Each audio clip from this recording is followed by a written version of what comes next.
یہ قدیم زمانے کی بات ہے کہ کسی ملک میں ایک رحم دل بادشاہ حکومت کرتا تھا جو اپنے عدل و انصاف کی وجہ سے بڑا مشہور تھا۔ بادشاہ نے اپنے وزیروں کو یہ حکم دے رکھا تھا کہ اسے ملک کے کونے کونے کی خبروں سے باخبر رکھا جائے تاکہ کوئی بھی غریب آدمی انصاف سے محروم نہ رہے۔ ایک دن بادشاہ کا وزیر سمندر کے کنارے کسی کام سے اپنے قافلے کے ساتھ گزر رہا تھا کہ اس نے ایک بوڑھے آدمی کو سمندر کے کنارے کے ساتھ دوڑتے اور یہ کہتے وہ سنا کہ میرا خزانہ سمندر کے اس پار ہے۔ بوڑھا آدمی دوڑتا ہوا کبھی اس طرف جاتا کبھی اس طرف، دوڑتا ہوا دوسری طرف جاتا تو وزیر بوڑھے کی یہ بات سن کر بڑا حیران ہوا۔ اس نے سوچا کیوں نہ اس بوڑھے آدمی کو پکڑ کر اس کے خزانے کا پتہ معلوم کروں۔ وزیر نے اس بوڑھے آدمی کو قید کر دیا اور بادشاہ کو اس بات سے بے خبر رکھا۔ کئی دن گزرنے کے بعد بھی وزیر اس بوڑھے آدمی سے خزانے کا پتہ نہ پوچھ سکا۔ وزیر نے پوچھا کہ میں بوڑھے آدمی کا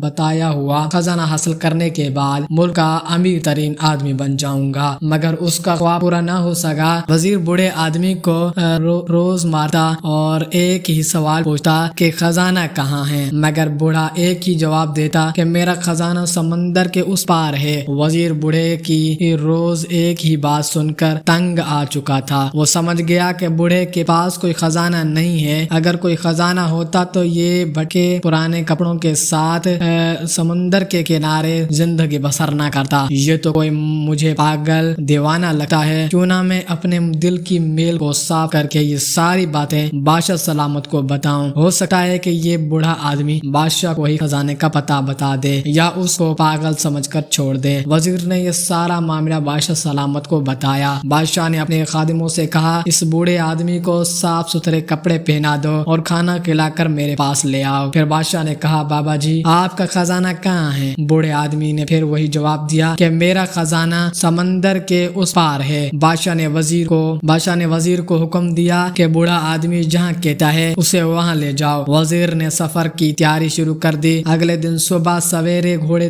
تیز رفتاری سے دوڑتے چلے جا رہے تھے۔ پھر مختلف راستوں سے گزرنے کے بعد ایک جگہ زمین نرم ہونے کی وجہ سے بادشاہ کے وزیر کا گھوڑا زمین میں پھنستا چلا گیا۔ مجبوراً قافلے کو رات ہی قیام کرنا پڑا۔ پھر اگلی صبح ہوتے ہی وہ اپنی منزل کی طرف چل پڑے۔ سفر کئی دنوں تک جاری رہا۔ جنگلوں سے نکل کر قافلے نے پہاڑوں کا رخ کیا، پھر سمندر پار کیا تو ایک تنگ سی پہاڑی راستے میں گزر کر قافلہ وہاں پہنچا، اس لیے گھوڑوں کو باہر رکنا پڑا۔ پھر بوڑھا آدمی خوشی سے سب کو چھوڑ کر ایک غار کے اندر چلا گیا جہاں اس نے اپنا خزانہ دبایا ہوا تھا۔ غار کے اندر جا کر بوڑھے آدمی نے قافلے والوں کو آواز دی آ جاؤ میرے ساتھیوں، خزانہ مل گیا ہے۔ جب غار کے اندر آ کر قافلے والوں نے پھٹی پرانی ڈھیر ساری کتابوں کو دیکھا تو وہ حیران ہوئے، کیا اس بوڑھے آدمی کا یہ خزانہ ہے؟ مگر قافلے والے کر بھی کیا کہہ سکتے تھے۔ جب وزیر اور اس کے ساتھی پھٹی پرانی کتابیں کو گھوڑوں پر لاد کر بادشاہ کے محل میں پہنچے تو بادشاہ بوڑھے آدمی کی پھٹی پرانی کتابیں دیکھ کر حیران رہ گیا اور دل میں سوچنے لگا کہ کیا بوڑھے آدمی کا خزانہ یہ پھٹی پرانی کتابیں ہی ہیں؟ مگر بادشاہ عقل مند تھا۔ اس نے بوڑھا آدمی سے پوچھا بابا جی آپ ان کتابوں کی قیمت مجھ سے کیا کر لیں گے؟ بوڑھے آدمی نے جواب دیا میں یہ کتابیں کسی قیمت پر نہیں بیچوں گا، کیونکہ یہ کتابیں میرے بزرگوں نے اپنے بزرگوں سے لی تھی۔ بادشاہ بوڑھے آدمی کی بات سن کر بڑا حیران ہوا۔ بادشاہ نے ایک مرتبہ پھر بوڑھے آدمی سے کہا آپ مجھ سے ان کتابوں کے بدلے میں آدھی بادشاہت لے لیں، کیا آپ کو یہ سودا منظور ہے؟ بوڑھے آدمی نے پھر کتابیں دینے سے انکار کر دیا۔ بادشاہ نے بوڑھے آدمی کو ہر طرح سے آزما لیا۔ بوڑھے آدمی نے آخرکار کہا کہ بادشاہ سلامت، اگر آپ مجھے ساری بادشاہت بھی دے دیں تب بھی میں اپنے بزرگوں کی امانت آپ کو نہیں دوں گا۔ بادشاہ بوڑھے کی بات سن کر بے حد خوش ہوا اور کہا کہ علم بہت بڑی دولت ہے۔ بادشاہ نے